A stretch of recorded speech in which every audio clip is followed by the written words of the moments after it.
Au stade du 19 mai 56 à Annaba, l'Algérie fait match nul 0-0 contre la Tanzanie. Une victoire aurait pu permettre à l'Algérie de faire un 6 matchs, 6 victoires dans le cadre de ses qualifications à la prochaine Coupe d'Afrique des Nations qui aura lieu en Côte d'Ivoire en janvier-février prochain.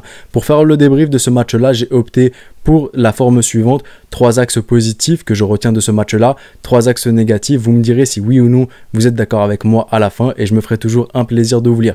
Mais avant de commencer, n'hésitez surtout pas à vous abonner. Si ce n'est pas encore fait, vous êtes environ 75% à regarder les vidéos sans être abonné.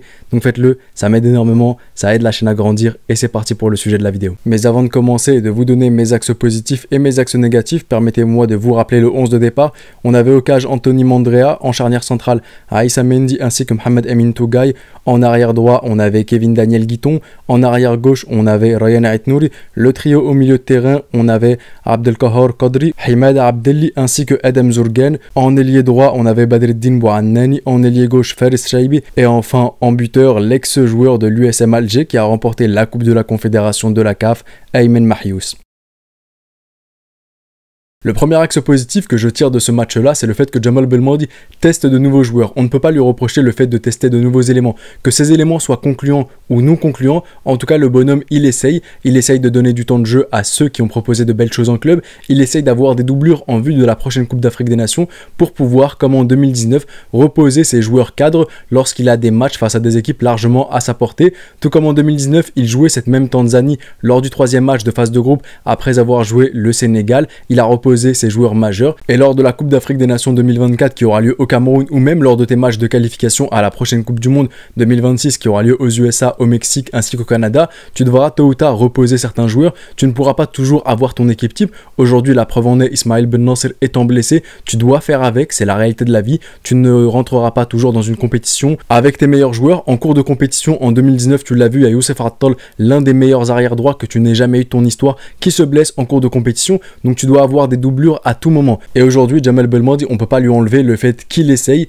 Il ne compte pas sur ses joueurs cadres pour remporter ce genre de match et satisfaire le public. Il essaye d'avoir des doublures et ça, on ne peut pas lui enlever. Quand bien même ces doublures seraient concluantes ou pas concluantes, ça c'est un autre débat. Deuxième axe positif que je tire de ce match-là, c'est que certains éléments qui étaient déjà dans des 11 de départ de Jamal Belmadi à un certain moment lors des dernières trêves internationales confirment une nouvelle fois qu'ils sont à la hauteur de porter le maillot de la sélection nationale d'un point de vue de la volonté, d'un point de vue technique mais aussi tactique, et je fais notamment référence à Badreddine Bouannani, à Ryan Aït-Nouri ainsi que Mohamed Amin Tougaï qui se démarquent en positif dans ce match-là d'un point de vue de la volonté mais aussi d'un point de vue tactique et technique. Et enfin, troisième et dernier axe positif que je tire de ce match-là, ça ne s'est pas passé malheureusement sur le rectangle vert mais bien dans les tribunes, c'est l'ambiance que les supporters algériens ont mis dans les tribunes, que ce soit lorsque l'hymne national a été chanté, incroyable, les Ghost Pump elles étaient présentes, le stade y tremblait au moment de l'hymne national, mais aussi tout au long du match, lorsque les joueurs algériens avaient le ballon, les supporters étaient derrière eux, et lorsque les joueurs adverses avaient le ballon,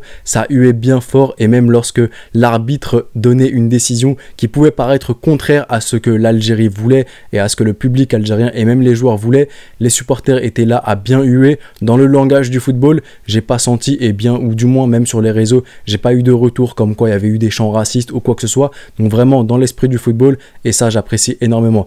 Et vous allez vous dire quand même que si je retiens que deux choses sur le rectangle et que je retiens plus les tribunes qu'autre chose, c'est que oui, c'est la réalité. Malheureusement sur le rectangle vert, il n'y a pas plus de positif à tirer que cela de ce match-là.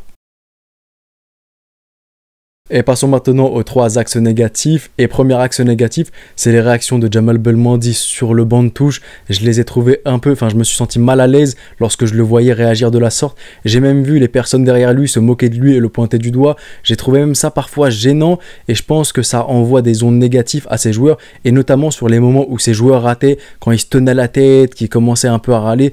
Je trouve que c'est pas vraiment l'esprit et en tout cas moi honnêtement ça me parle pas. Peut-être que pour certains, il vit son match, il est comme s'il était sur le terrain. Moi je trouve que c'est pas une attitude de la part d'un entraîneur et je trouve que comme je vous l'ai dit, ça mettait un peu mal à l'aise et je trouvais même ça gênant. Mais en tout cas dites-moi ce que vous en avez pensé. Je peux me tromper par rapport à l'avis que je me fais de cela, mais en tout cas c'est ce que j'ai ressenti. Deuxième axe négatif que je tire de ce match là, c'est le manque de cohésion de la part des joueurs. Elle peut s'expliquer de plusieurs manières. Premièrement, c'est des joueurs qui n'ont pas l'habitude de jouer ensemble. C'est par exemple un milieu de terrain qui est complètement inédit et qui n'a jamais joué ensemble, donc ça peut expliquer le manque de cohésion cohésion, mais je trouve que ça peut aussi être expliqué par les consignes données par un entraîneur, et je trouve que même si vous n'avez jamais joué ensemble, on joue parfois des fives avec des gens qu'on ne connaît absolument pas, avec lesquels on n'a jamais joué, mais je trouve qu'on se coordonne beaucoup mieux, et ça je ne l'ai pas vu. Il y a des joueurs qui se marchent dans les pattes, je ne sais pas s'ils ne parlent pas le même langage, ou bien s'ils ne parlent pas du tout le même football, qu'il y a des problèmes de communication, parce qu'il y a une barrière de la langue, ou quoi que ce soit, mais c'est ce que j'ai vraiment ressenti, sur notamment et surtout en première période, où pour moi c'était totalement brouillon, et même tu n'arrives pas à te procurer d'occasion, et ce face à une équipe de la Tanzanie. Alors peut-être pour sa défense, la Tanzanie a joué le bus parce qu'il leur fallait un match nul en cas de victoire de l'Angola pour eux, de l'Ouganda plutôt, pour se qualifier en Coupe d'Afrique des Nations, mais même tu n'arrives pas à te procurer d'occasion parce que collectivement malheureusement ce n'est pas là. Et enfin, troisième et dernier axe négatif que je tire de ce match-là, c'est que tu reposes beaucoup trop sur des individualités plutôt que sur un collectif. Tu dois reposer sur des éclats de génie de la part de certains joueurs pour débloquer la situation. Alors je ne suis absolument pas contre les éclats de génie et les individualités. Lorsque tu affrontes une équipe qui joue bloc bas, qui joue extrêmement resserré, qui resserre les lignes, forcément tu as besoin parfois d'un joueur technique, créatif, qui peut débloquer la situation par un dribble en éliminant 1, 2, 3 joueurs, et ensuite tu as éliminé 2-3 joueurs, donc ils sont en infériorité numérique par la suite, et tu peux te procurer une occasion.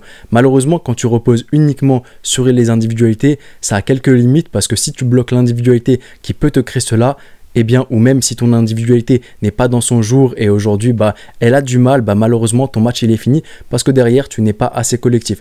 Alors on me dira peut-être que forcément les joueurs c'est la première fois qu'ils jouent ensemble, mais pour le coup quand même, comme je l'avais dit dans le point précédent, il y a des fois on joue avec des personnes que l'on ne connaît pas et on a quand même un entraîneur, on a quand même un plan, on a étudié l'adversaire, on s'est étudié nous-mêmes et on sait normalement quelles sont les faiblesses, quelles sont nos forces et comment on doit jouer.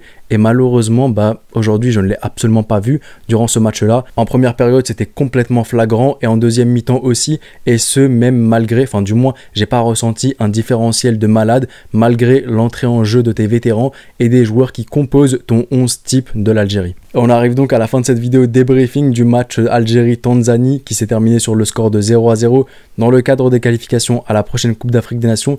Dites-moi si oui ou non vous êtes d'accord avec mes axes positifs, mes axes négatifs. Donnez-moi vos axes positifs, vos axes négatifs, vos tops, vos flops. Je me ferai un plaisir de tous vous lire. C'était le petit pharaon, prenez soin de vous et de vos proches et je vous dis...